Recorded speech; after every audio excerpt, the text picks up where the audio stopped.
नमस्कार दोस्तों। पिछले वीडियो में हमने बात की थी कि मैं मेरा कैसे छोड़े। आज एक और कहानी के जरिए इस बात को और गहराई से समझने की कोशिश करेंगे। एक बार की बात है, एक बहुत बड़ा व्यापारी था जो गांव में रहता था। उस समय में व्यापार ऊंटों और घोड़ों पर होता था। कोई फोन, इंटरनेट या आज जैसे तरीके नहीं थे। वह ऊंट और घोड़े पर सामान लेकर चला जाता। जहां कुछ सस्ता मिलता वहां खरीद लेता और जहां कुछ महंगा बिकता वहां बेच देता। इस तरह वह कभी कुछ महीने, कभी कुछ साल तक घर नहीं आता था।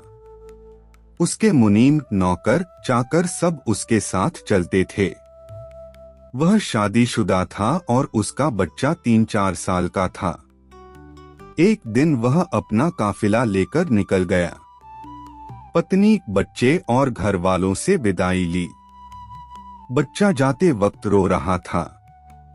पिता ने कहा, मैं जल्दी लौट आऊंगा, और वह यात्रा पर चला गया। इस बार उसे बहुत अच्छा कारोबार मिला। वह जहां भी गया वहां सामान खरीदा और बेचा। इस तरह घर से निकले 2-3 साल हो गए। बच्चा हर दिन अपनी माँ से पूछता, पिताजी कब लौटेंगे। माँ हमेशा उसे सांत्वना देती, पिताजी आने वाले हैं, बस 1-2 दिन में आ जाएंगे। लेकिन एक दिन बच्चे ने जिद कर ली, मैं तो पिताजी के पास जाऊंगा, नहीं तो आज से खाना पीना छोड़ दूंगा। घर वालों ने उसे बहुत समझाया, लेकिन बच्चा किसी की एक न माना।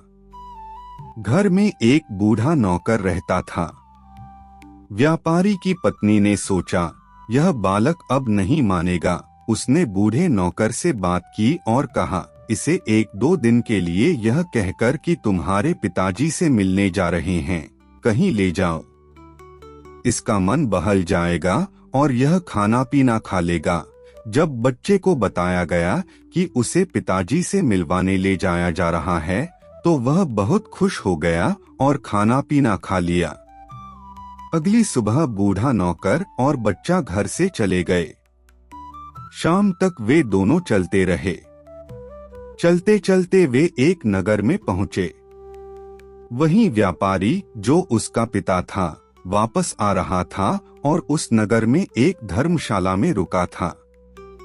बड़े व्यापारियों की आदत होती है कि जहां भी रुकते हैं वहां के स्टाफ को थोड़ा पैसा देकर खुश कर लेते हैं, ताकि उनकी सेवा अच्छी तरह हो। इसी तरह उस व्यापारी ने धर्मशाला के मैनेजर को थोड़ा इनाम का लालच देकर पटा लिया था, और मैनेजर उनके हर हुक्म का पालन कर रहा था। संयोग की बात यह थी कि वह बूढ़ा नौकर और सेठ जी का लड़का इसी धर्मशाला के एक कमरे में रुके हुए थे, और इसी कमरे के साथ वाले कमरे में मैनेजर ने सेठ जी के रहने की व्यवस्था की थी। आधी रात के समय सेठ जी का लड़का अचानक बीमार पड़ गया। उसके पेट में बहुत जोर से दर्द होने लगा और वह जोर जोर से रोने लगा। बच्चे के रोने की आवाज से सेठ जी की नींद डिस्टर्ब हो रही थी। सेठ जी ने मैनेजर को बुलाया और पूछा, यह बालक के रोने की आवाज कहाँ से आ रही है। मैनेजर ने सेठ जी से कहा कि आपके साथ वाले कमरे में एक बूढ़ा और बच्चा रुके हुए हैं और बच्चे की तबीयत खराब है, लेकिन व्यापारी को तो चैन की नींद सोनी थी। उसके मन में अगली सुबह जल्दी उठकर अपने गांव पहुंचने की जल्दी भी थी। उसने मैनेजर से कहा, मेरी नींद डिस्टर्ब हो रही है, इन्हें धर्मशाला से निकाल दो। मैनेजर ने उन दोनों को धर्मशाला से बाहर निकाल दिया।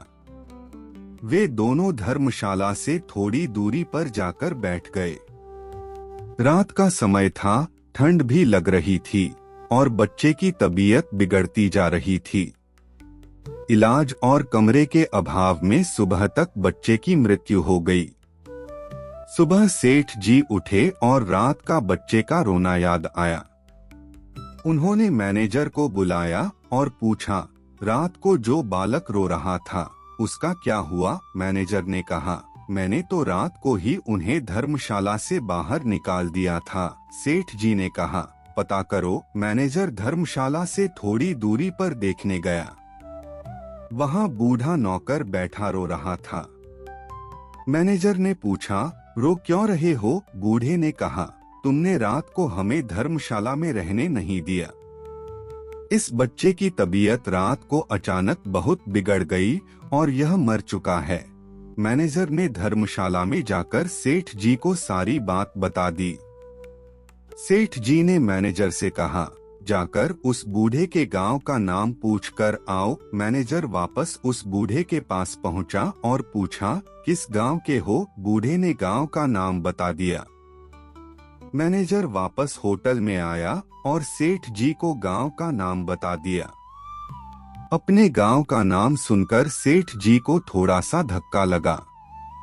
उन्होंने दोबारा मैनेजर से कहा, पूछ कर आओ किसका बच्चा है यह? मैनेजर वापस उस बूढ़े के पास पहुंचा और पूछा, यह बालक किसका बच्चा है? बूढ़े ने उसके पिता का नाम बता दिया। मैनेजर वापस गया और सेठ जी को उस बालक के पिता का नाम बता दिया। सेठ जी के नाम का उस गांव में और कोई नहीं था। अब जैसे ही सेठ जी को पता चला कि यह उनका ही बेटा है, वे दहाड़े मारकर रोने लगे और दौड़े दौड़े उस बूढ़े नौकर के पास पहुंचे। अपने बेटे को छाती से लगा लिया। लेकिन अब क्या हो सकता था? आज उनकी इस आदत की वजह से अपने सुख के लिए दूसरे को खरीद लो। उनका बेटा मर चुका था। क्या हम लोग भी यही गलती नहीं करते?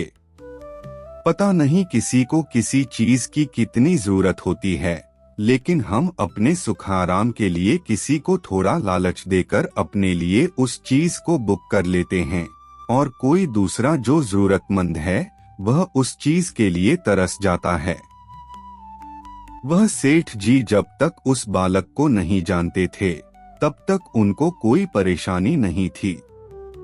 जैसे ही गांव का नाम पता चला, थोड़ी उत्सुकता हुई।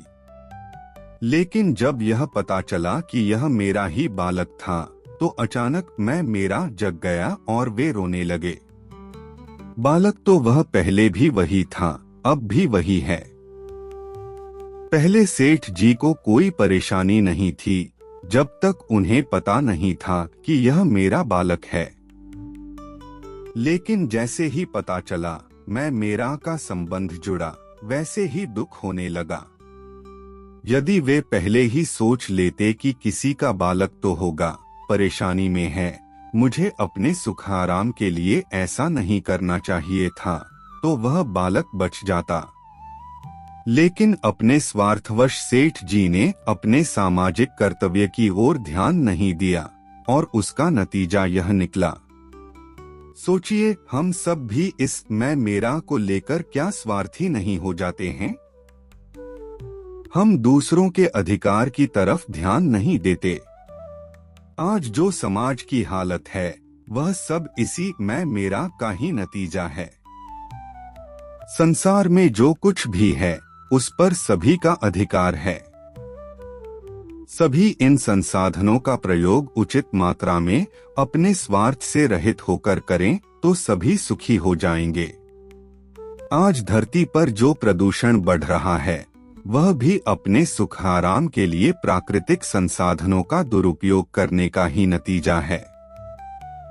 ऊपर से हम अपनी मेहनत की कमाई से इन संसाधनों का दुरुपयोग करते हैं और पैसा कमाने व इन संसाधनों के लिए किश्तें चुकाने में ही अपने मानव जीवन का कीमती समय बर्बाद कर रहे हैं। पानी, जो कि प्रकृति में सभी के लिए उपलब्ध है, वह भी हमने प्रदूषित कर दिया है और दुरुपयोग करके धरती में कमी ला दी है। सैकड़ों लीटर पानी अपनी गाड़ी धोने में बेकार इस्तेमाल कर रहे हैं। भविष्य में हमारी अगली पीढ़ियां बिना पानी के कैसे अपनी जिंदगी व्यतीत करेंगी, यह भी नहीं सोच रहे। पेड़ पौधे काटते जा रहे हैं क्योंकि हमें लगता है कि इस पेड़ ने हमारी लाखों रुपए की जमीन ले रखी है।